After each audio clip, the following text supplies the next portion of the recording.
A good looking sail. It looks pretty bling for 2017, huh? Yeah. Good job, it's looking nice. Hey, when most of the time when I'm touring around sort of beaches, I see so many people and they don't put enough downhauling sails. Like, any top tips for that? It's important, huh? Yes, for sure. I tune my sails a tiny bit differently depending on where I'm sailing at. Say we are, obviously I try to get the right amount of powers, but say we are sailing somewhere onshore that you're gonna jump a lot, I usually put a tiny bit less downhole. So it gives it. And the reason of that, I feel like it gives a little bit more rotation in the battens close to the mast. The draft might move a little bit more forward, and I like that better for jumping, but that's just a personal choice for me. Yeah. And if I'm sailing somewhere where it's mostly wave riding, I tend to put a little bit more downhole because it gets a little bit flatter in front, and then the sail deep power is a little bit easier. And I prefer the sails to deep power if you're sailing somewhere down the line where you bottom turn and you want to kind of lose that power to go off the top and do a snap. But that's my personal preference. Each person can, that's just what I do. Yeah, fair enough. And for onshore, would you go for that power again, a little bit less, just to get you out and about? It's not even so much power. Like I don't like to be overpowered on onshore or side shore. Yeah. I just like on onshore the draft to come a little bit closer to the mast forward, so I put a tiny bit less downhole, and then the battens rotate a little deeper on the mast, and I just like that feeling a little bit more for jumping. The backhand gets a little lighter, and for wave riding I kind of like the opposite. Yeah, for fair wave enough. riding I like to feel that little bit more softness, a little flat in front, a little bit more backhand, because I don't know, it just gives a deep powers feeling completely. on the wave that I personally like. I've noticed a lot of guys, definitely yourself, you all sail with quite a low boom in waves, is that correct? Or do you change it much, or what's going on there? Yeah, in fact I'm going lower as well.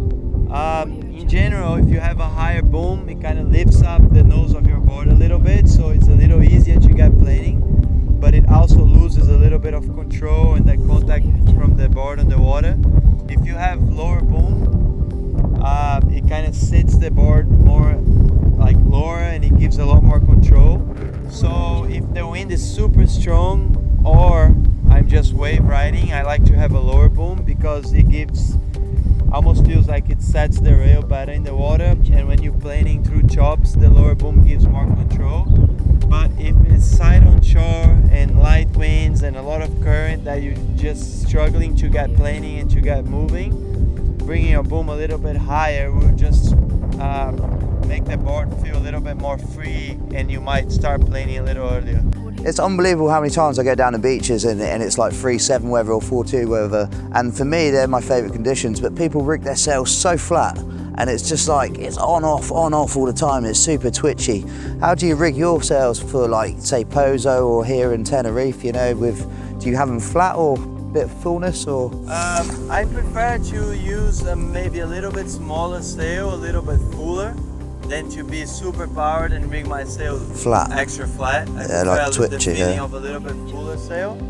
And in general, I kind of like one setting and change it a little bit, but I don't like to go too radical on my tunings. Outhaul. And the Goyas have this like the stretch control, 2 options. The normal theory is the lower one for when you're overpowered, and then sort of we encourage people to put the boom up a little bit higher, and it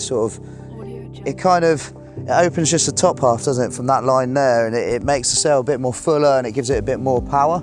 Yeah, I feel like in general the upper ring will make the sail more powerful, will make it breathe and twist a little bit less, and the lower one will give more twist to the sail, so it will make the sail a little bit softer. So generally a lighter, smaller guy would probably prefer it on the lower one, and a heavier, bigger guy might want to ride it on the higher one. But I am tall and I'm quite heavy. I'm 85 kilos, and I prefer to use it on the lower one because I like the sails to have twist, and as I said, I don't like to sail super loaded with a big sail. I kind of like to have the feeling of a fuller, Yeah. but moving sail, so I like the lower one. And I just as well like the feeling of a shorter boom a little bit better, because I feel the shorter boom is easier to move around and bring it back and forth than a longer boom. And so you always give it a little bit of shape, and I think that's super important with people because they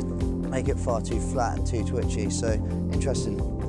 So battens, it's all gone a bit crazy over the last few years. The free batten sail, I see that you're on a 4 batten sail. Why a 4 batten and not a 3 batten? I love the Banzai. That's my choice for everything, because for me it's an all-around super stable sail, and as well great sail for wave riding because it carries a lot of speed and a lot of drive to the board.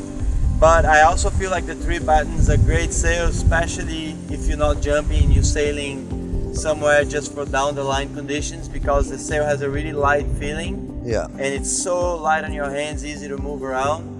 Or also for like super light guys, you have some guys on the team, Loic, and a little bit smaller guys, that they ride the 3 battens all the time, and they love it, and they do all kinds of jumps on that, like doubles, push tabletops and everything.